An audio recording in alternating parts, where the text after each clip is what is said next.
Hello everyone and welcome to the CyberWire's Research Saturday, presented by the Hewlett Foundation's Cyber Initiative.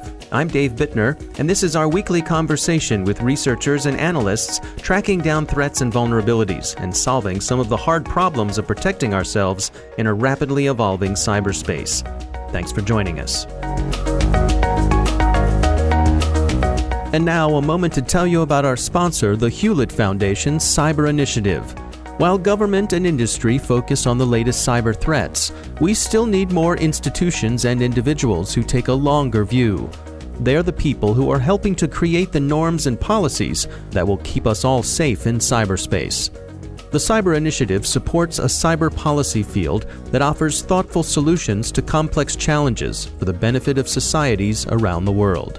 Learn more at hewlett.org/cyber. And thanks also to our sponsor, Vale, whose revolutionary zero-reveal solution closes the last gap in data security, protecting data in use.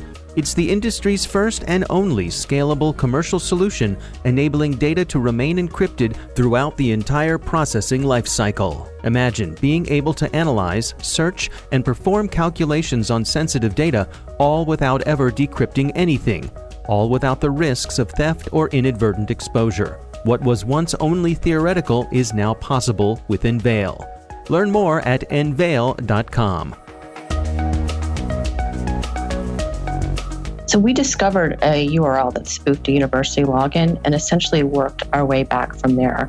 That's Allison Wyckoff. She's a senior security researcher with Secureworks Counter Threat Unit. The research we're discussing today is titled Back to School: Cobalt Dickens Targets Universities. And just by looking at passive DNS records for that domain hosting the URL and other aspects of the site, we were able to identify that this activity was much larger than just one university being spoofed. Yeah, so give us an idea of the scope here. How many folks were they going after? So in the initial reporting that you've read, we had a much smaller scope than what actually came to be. So overall, since public reporting, we have discovered that about 154 universities in 20 different countries had been targeted by this particular campaign. Now, take us through, how did they go about it? What were they up to? So initially, we just had the URLs. And in looking at the URLs, they nearly exactly mimicked login pages for various university resources. Mainly, it appeared like they were targeting library resources. However, the end part of that URL was in fact the adversary domain. So for an untrained eye, it would look like you're clicking on a link that belongs to a university where you should be logging in, but that wasn't in fact the case. And looking at this, we believed that they were using these URLs to phish the university targets. And after publishing our research publicly, one of the really great thing happens when you publish research publicly. Other people who have observed the activity will come out and provide you more information. So one of the side effects for us when we published this publicly was that we heard from a lot of folks who had observed the activity and were able to learn even more about what exactly was going on here. So we actually were able to get some of the contents of some of the phishing messages that were used, which was really intriguing. So we were able to confirm that Cobalt Dickens leveraged these domains and phishing messages sent to folks associated with the universities whose web pages are being spoofed. And in the messages themselves, they were generally library themed, which we sort of guessed from the way the URLs were structured. But we saw that instead of using the URL that we had discovered, they were using shortened links to mask this fake domain or this fake login page that they had created. And there was actually 2 levels of redirection, which was fairly interesting. The phishing message had, and some of the messages that we reviewed had a Google shortened link, which then resolved to another shortened link, and then resolved to the actual domain that was created by the adversaries. So taking several hops to get to the final destination. Absolutely. Yeah. We think they were doing that as a layer of obscurity. Now, when you say targeting libraries at these universities, I mean, what does that mean in a university context? What's the implication of that? It's hard to say because a lot of these library resources are shared among universities. They're not always specific to the particular university that these folks were targeting, but we're assuming that they were going after these resources for some sort of intellectual property gain. And what kind of things would they be after? Or we're talking about university research primarily? Could be university research. It could just be the online academic journals. It's really hard to say what the specifics were that they were going after. The interesting piece of this is that we think they were going after not just university faculty, but potentially students as well, which is a real challenge for universities in defending their networks because they don't own student devices. It's a challenge. And how do you educate these folks and students on phishing tactics? And we talk about it a lot, but it's really hard to protect students and people who aren't a part of the corporate domain, but who are accessing your resources. Now, you mentioned that you were able to get your hands on some of the phishing messages. How targeted were they? Was this a shotgun approach, or did it seem like they're going after specific individuals? It was really hard to say because we only got a very small sample size of some of the messages that were sent out.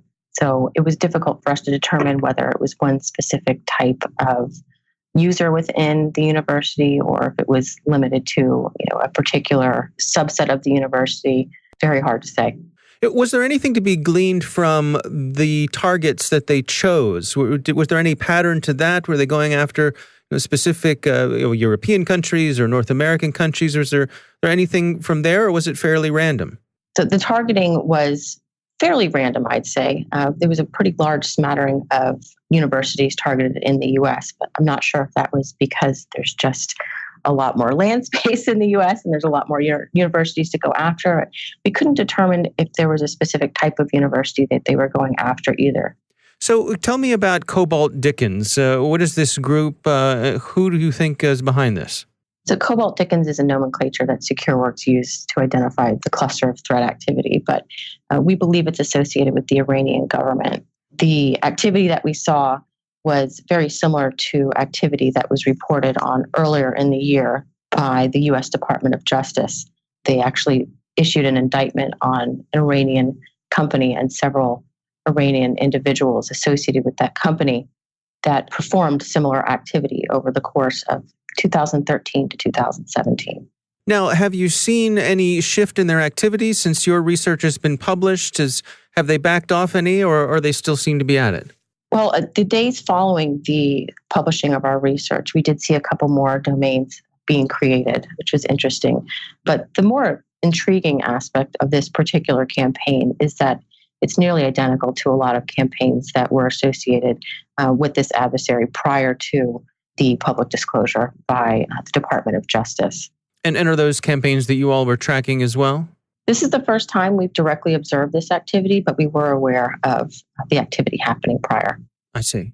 And so in terms of advice for the folks who are targeted here, how can they protect themselves? So I think it's a real challenge for universities to protect themselves from this kind of threat.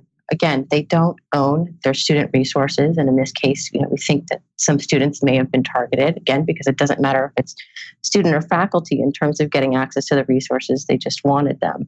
So I think it's a twofold approach. One, training. And I think that's sort of old news in the industry. Security professionals talk so much about end user training, particularly when it comes to phishing. And unfortunately, training is really not enough. All you need is, we always say, is one person to click.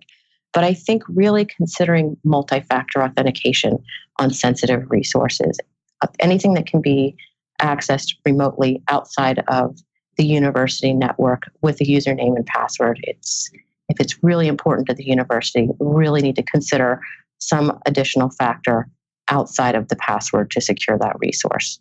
Now, in the process that they used here to steal these credentials, they would send you to a duplicate site, but then often they would just loop you back into the actual original university site? Correct. And so for the user, you may not know that anything had happened. Absolutely. Yeah, that's interesting.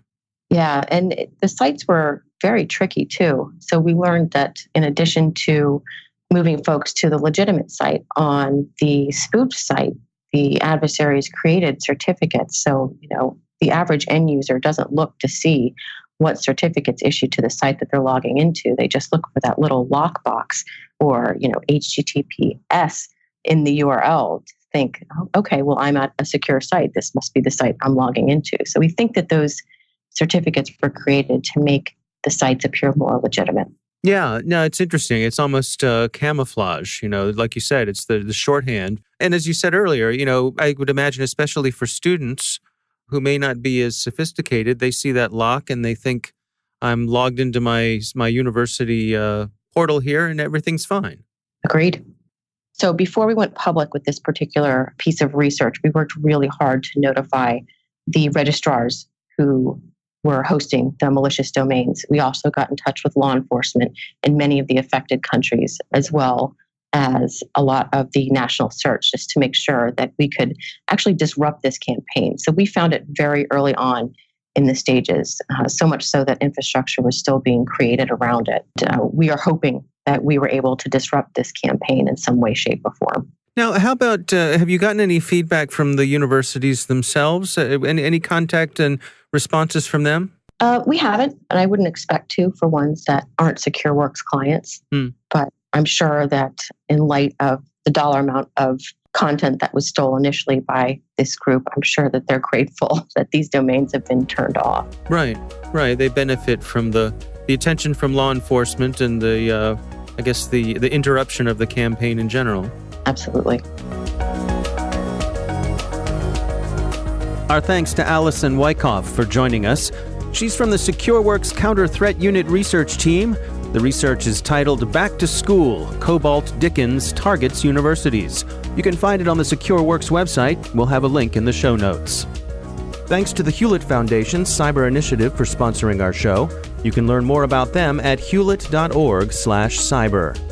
And thanks to Vale for their sponsorship. You can find out how they're closing the last gap in data security at nvale.com.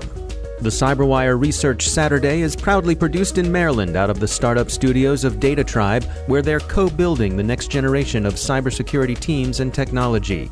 The coordinating producer is Jennifer Iben, editor is John Petrick, technical editor is Chris Russell, executive editor is Peter Kilpie, and I'm Dave Bittner.